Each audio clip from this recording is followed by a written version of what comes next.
यहाँ पर जो है ना पुलिस वाले भी खड़े हैं और मेरा ख्याल है जो है ना कोई हादसा हुआ है, कोई एक्सीडेंट वगैरह मुझे लगता है हुआ है। आप देख सकते हैं पूरा रोड ब्लॉक है।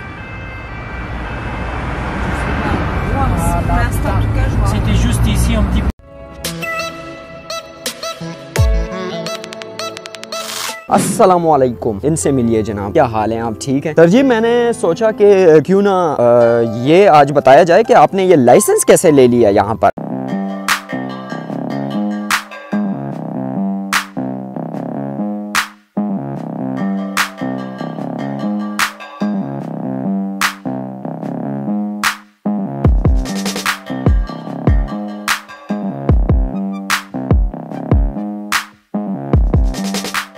अस्सलामुअलैकुम दोस्तों, अल्लाह के फजल करम से आज का दिन स्टार्ट करते हैं। दिन तो आज बहुत ही खूबसूरत है। तो सोशल असिस्टेंट जो है उसके साथ मेरा अपॉइंटमेंट भी है, तो साथ में आज मैं आप लोगों को दिखाऊंगा कि यहाँ पर लाइसेंस कैसे लिया जाता है। तो ये आज का टॉपिक है। तो आज मेरा अपॉइंटमेंट भी है, वो भी देख लेते हैं। चलिए चले, क्योंकि मेरा अपॉइंटमेंट जो है ना वो 3:30 पे है, तो I think we don't have much time.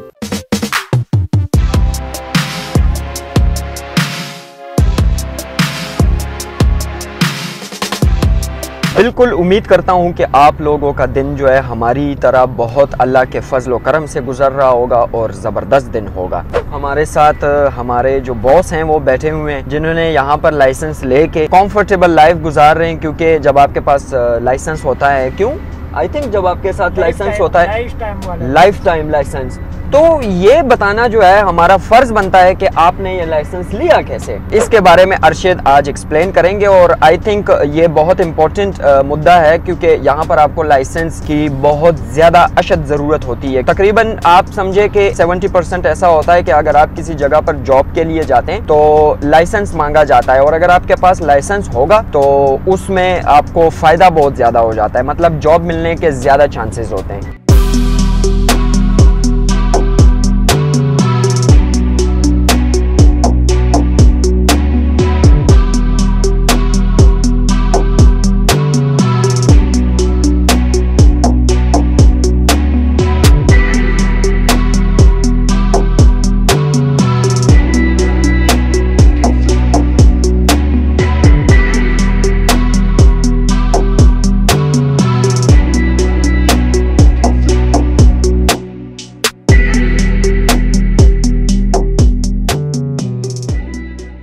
Actually पहले मैं इस एरिया में काम करता था। ये जो गांव है, पहले मैं यहाँ पर काम करता था, तो मैं डेली यहाँ पर आता था और बहुत ही खूबसूरत और छोटा सा गांव है। तो जनाब जल्दी से जो है ना मैं अपने लिए कोई पानी शानी देखता हूँ यहाँ से। अजीज़ खो पेसीम निश्ता देड़े रासा खो असियो रुपये मुपे रासा रहा। तो सबसे पहले यहाँ पर मैं जाकर कुछ ड्रिंक लेता हूँ, उसके बाद जल्दी से आते हैं। यार मेरे को तो बस यही मिला है। तो जनाब मैंने अपने लिए ड्रिंक ले ली है, 55 सेंट की थी, यानी आधे रुपए की। तो अगर आप हमारे व्यूअर्स को भी थोड़ा सा हल्का फुल्का बता दें कि आपने लाइसेंस मतलब कैसे लिया। यहाँ पर तो सबसे पहले ये कि आपने जो थ्योरी होता है ना, एग्ज़ाम इम्तिहान, जो सवाल जो आप देने होते हैं वो आपने पहले पास करना है। आपको एक सीडी मिल जाती है या यूएसबी, वो आप ख़रीद लें। उसमें जो सवालात होते हैं वो आपने याद करने हैं। तकरीबन 500 से लेकर 800 1000 तक सवाल होते हैं। 500 से लेकर 1000 तक सवाल होते हैं। अच्छा। जिसके साथ तस्वीरें वगैरह बनी होती है, वो सारा इसी के होता है ना, रोड्स वगैरह के सब सारा। अच्छा, बस आपको लाइसेंस है। अच्छा। तो वो आपने याद करने। फिर आपने जब एग्ज़ाम देने जाना है तो आपके पास आते हैं 50 क्वेश्चन। 35 क्वेश्चन जो है वो ठीक करने और 5 की आपको गलती की गुंजाइश है, और 15 अगर गलत भी हो जाओ तो फिर भी आपको वो एग्ज़ाम पास कर देते हैं। ये तो पहला स्टेप है। समरीता का मतलब ये होता है कि वो आपको थ्योरी पढ़ाते हैं, वो ये समझाएंगे कि मतलब आपने रोड पे जो जो क्वेश्चंस होते हैं, मतलब जो एहतियाती तदाबीर वगैरह होते हैं, तो वो आपने कैसे करने हैं। मतलब प्रैक्टिकल से पहले आपने थ्योरी का जो टेस्ट होता है वो पास करना होता है, तो वो सबसे पहले समरीता होता है। अच्छा, उसके बाद एक और कोर्स होता है जो आपने जाना होता है वहाँ पर। वो आपको सिखाते हैं स्क्रीन के जरिए, जिस तरह वो सिमुलेटर होता है, क्या इसको क्या कहते हैं यार, वो आपको वहाँ पर सिखाते हैं। और एक्सीडेंट मिसाल वगैरह हो गया तो आपने उस बंदे को या एक्सीडेंट वाली गाड़ी को किस तरह आपने प्रैक्टिकली हैंडल करना है कि पैनिक वगैरह नहीं होना। और रोड के ऊपर सेफ्टी को आपने देखना है कि एक एक्सीडेंट हो गया उसके ऊपर और एक्सीडेंट ना हो जाए उसकी गलती की वजह से। आपके पास हर गाड़ी में यहाँ पर वो ट्रायंगल होता है जिसको अटेंशन वाला साइन होता है, वो इस तरह होता है ना, वो हर गाड़ी में लाजमी है, नहीं होगा तो जुर्माना भी देते हैं। वो इस वास्ते होता है कि जब आपको एक्सीडेंट हो जाए तो आपने वो वाला दूर जहाँ पर गाड़ी एक्सीडेंट हुआ है उससे तकरीबन 100 फुट दूर आपने वो लगाना है, ताकि पीछे से या आगे से जो गाड़ियाँ आती हैं उनको पता लगे कि कोई हादसा हुआ है, यहाँ पर गाड़ी स्लो चलानी है, एहतियात के साथ चलानी है। उसके बाद जो लास्ट वाला होता है जो बहुत जरूरी होता है उसको प्रैक्टिकल एग्जाम कहते हैं। प्रैक्टिकल एग्जाम में आपने दाखिला करना होता है। ये चीजें सारी जो कोर्स आपको देते उसके अटेस्टेशन आपके पास होती है, एक कार्ड होता है, वो सब कुछ आपने अपने साथ रखना है। वो आपके पास होंगे तो आप एग्जाम के लिए एडमिशन ले सकते हो। प्रैक्टिकल एग्जाम आपके पास इंस्पेक्टर होता है जो आपके साथ बैठा होता है और उसका तकरीबन ये 40 तो 1 घंटा आपने गाड़ी चलानी होती, 40 मिनट तो लेके 1 घंटे तक इंस्पेक्टर के साथ। अच्छा, वो आपको मोटरवे पे लेके जाता है, छोटी गलियों में भी घुमाता है, दरमियान वाली प्रिंसिपल रोड पे भी घुमाता है, वो चेक करता है। उसके बाद अगर आपने थोड़ी सी भी गलती की, जहाँ पर स्टॉप लिखा होता है वहाँ पर अगर आप गाड़ी को स्टॉप नहीं करेंगे और वैसे ही चले जाएंगे, मिसाल स्टॉप पे का मतलब ये है कि आपके गाड़ी के टायर रुकने चाहिए। ये चीजें तो हो गई है ना, मतलब हमने वो थ्योरी भी कर ली, सेंसिबिलाइजेशन भी कर ली, तो उसके बाद हम प्रैक्टिकल करने के लिए जाएंगे। मतलब जब हर चीज हमारी रेडी हो जाएगी, ये प्रैक्टिकल में आता है। 4 तो 6 महीने लग जाते हैं। अच्छा, 4 तो 6 महीने उस पे लग जाते हैं। उसमें आपने मॉनिटर, उसके साथ आपने घंटे भी लगाने होते हैं, क्योंकि मॉनिटर आपको अच्छी तरीके से समझाता है। उसके साथ जो 8-10 घंटे होते हैं वो आपने लिख के आगे देने होते हैं कि मैंने मॉनिटर के साथ 8-10 घंटे लगाए हैं। ये लाजमी है। जब तक आपने मॉनिटर के साथ नहीं लगाए होते तो आपको लाइसेंस इस तरह नहीं मिलता।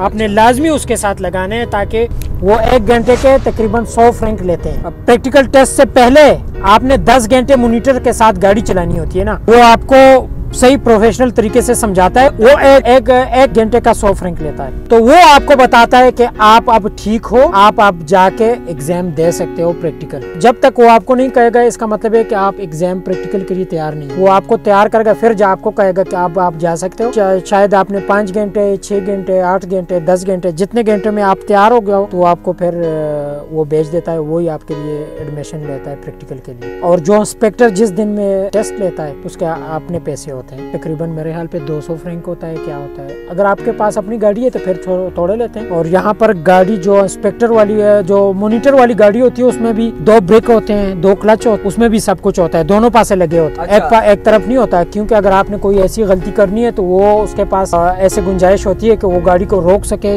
एहतियात कर सके। ऐसे भी होता है कि मतलब आप ऑटोमेटिक गाड़ी पे टेस्ट दे दो। ऑटोमेटिक पे भी हो सकता है, पहले नहीं था। अच्छा। पहले यहाँ पर कानून ये था कि आपने अगर मैनुअल पे दिए तो आप सिर्फ सारी उम्र मैनुअली चला सकते हो, लेकिन अगर आपने ऑटोमेटिक पे एग्जाम दिया है, ऑटोमेटिक पे पास किया, तो आपने सारी उम्र ऑटोमेटिक भी चला सकोगे, मैनुअल नहीं चला सकोगे। ये इनका कानून था। मैनुअल चलानी है तो आपने मैनुअल पे एग्जाम देना है, लेकिन कुछ महज 2 साल 3 साल से इन्होंने ये वाली जो शराइत है वो खत्म कर दी है। आपने अगर मैनुअल पे करना है या आपने ऑटोमेटिक पे करना है, वो सेम लाइसेंस होता है, वो वाली शराइत खत्म हो गई। अच्छा, तो मतलब जनाब पहले ऐसा होता था कि मतलब आप जब लाइसेंस के लिए अप्लाई करते थे तो आप अगर मैनुअल पे टेस्ट देंगे तो आप मैनुअल ही चलाएंगे। होता था अगर मैनुअल पे आपने टेस्ट दिया तो आप ऑटोमेटिक चला सकते थे, लेकिन अगर ऑटोमेटिक में आपने टेस्ट दिया तो आप मैनुअल नहीं चला सकते थे। लेकिन अभी इन्होंने ये कानून ख़त्म कर दिया है, तो अभी ये होता है अगर आप बेशक ऑटोमेटिक पे भी टेस्ट देते हो तो आप मैनुअल गाड़ी चला सकते हो, कोई प्रॉब्लम नहीं है। तो मेरा ख्याल है ऑटोमेटिक पे जो टेस्ट होता है वो थोड़ा ईजी होता है, नहीं? हाँ, ऑटोमेटिक पे जो है ना आपको जरा, क्योंकि अभी 2 दिन पहले मेरा एक दोस्त आया, उसने भी लाइसेंस ले लिया है। जबरदस्त हो जाता है, क्योंकि अगर आपके पास यहाँ पर लाइसेंस होगा तो उससे ये फायदा हो जाता है कि आपको जब कभी किसी जगह पे आप जॉब के लिए जाते हो तो वो वहाँ पर पूछते हैं कि आपके पास लाइसेंस अगर है तो आपको जॉब आसानी से मिल जाती है। तो ये देखे जनाब, ये खूबसूरत किस्म का लैक है।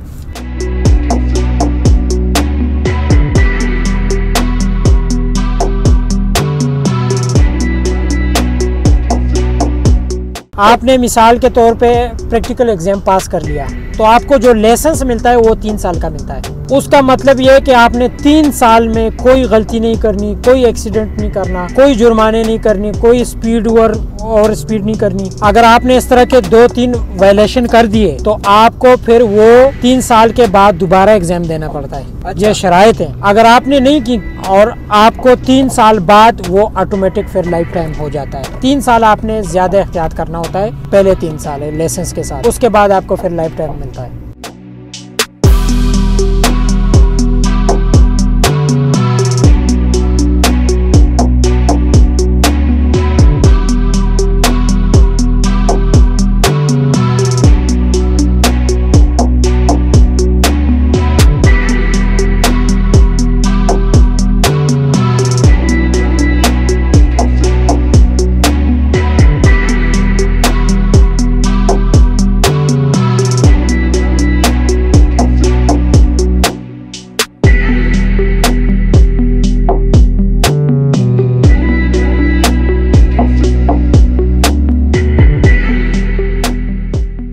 इम्पोर्टेंट चीज़ है वो तो हमने बताई नहीं। तो मतलब खर्चा, एक्सपेंसेस कितने आएंगे? मतलब अभी एक बंदा लाइसेंस, मैं अगर अभी लाइसेंस बनाना चाहूँगा तो मतलब मेरा टोटल शॉर्ट में बता दें, क्योंकि मुझे पता है वैसे तो खर्चा बहुत ज़्यादा होता है, लेकिन अगर एक नॉर्मल बंदा, अगर फर्ज करो यूरोप में किसी ने लाइसेंस बनाना होगा, लेकिन आई थिंक स्विट्जरलैंड में और दूसरे यूरोपियन कंट्रीज़ में बहुत फ़र्क है, क्योंकि यहाँ पर महंगा होता है, दूसरे मुल्कों में शायद सस्ता होगा। तो आप यहाँ का जो है ना एक्सपेंसेस थोड़ा सा शेयर कीजिएगा। तो जो कोर्स मैंने बताए थे ना उन दोनों पे तकरीबन 300-600 फ्रैंक, 700 फ्रैंक लग जाता है दोनों पे कोर्सों पे। उसके अलावा जो उसके दाखिले वगैरह है तकरीबन 200-250-300 उस पे कर दो, और खर्चा इस पे आता है मॉनिटर के साथ, फीस जमा करनी है, ये तकरीबन 2000 ऊपर लग जाते हैं, 2000 फ्रैंक। और ये है सिर्फ गाड़ी वाली की नॉर्मल LTV लाइट लाइसेंस है। अच्छा, LTV सिर्फ जो लाइट वेट जो लाइसेंस होते हैं। अच्छा, और जो बड़े वाले हैं ना हैवी है, वो तो तकरीबन 15 से 20 हजार फ्रैंक लग जाते हैं। तो ये पाकिस्तानी तकरीबन लाइट हो गया 3-4 लाख रुपए लगता है पाकिस्तानी रुपयों में, अगर हम 3-4 लाख रुपए बन जाता है। बन जाता है। 2000 रुपए आप कह रहे हो कि यहाँ पर ड्राइविंग लाइसेंस को लेने में लगेंगे। हाँ, ले लेते हो। हाँ। अभी आपका जो है वो लाइफ टाइम है? ये लाइफ टाइम हो गया मेरा। अच्छा, डायरेक्ट आपको लाइफ टाइम नहीं मिलता। सही है। मतलब एक और तरीका ये होता है कि फ़र्ज़ करें अगर आपके पास आपके मुल्क का कोई लाइसेंस होगा तो आप उस लाइसेंस को यहाँ पर लाएंगे, और उसमें ये होता है कि मतलब 6 महीने या पता नहीं जितना भी 6 महीने तक आपको गवर्नमेंट बोलती है ठीक है आप उस पे आप चला सकते हो, नहीं चला सकते हैं। अच्छा, उस पे आप यहाँ पर गाड़ी चला सकते हो, लेकिन सिर्फ 6 महीनों के लिए, जब तक आपका थोड़ा हाथ बैठ जाए उस लाइसेंस पे। अगर आपको आज का मेरा ब्लॉग पसंद आया हो तो प्लीज वीडियो को लाइक एंड शेयर जरूर कीजिएगा। तो मैं आपके साथ मिलूंगा बहुत जल्द एक और ब्लॉग के साथ। तब तक के लिए अपना ख्याल रखिएगा। Good bye.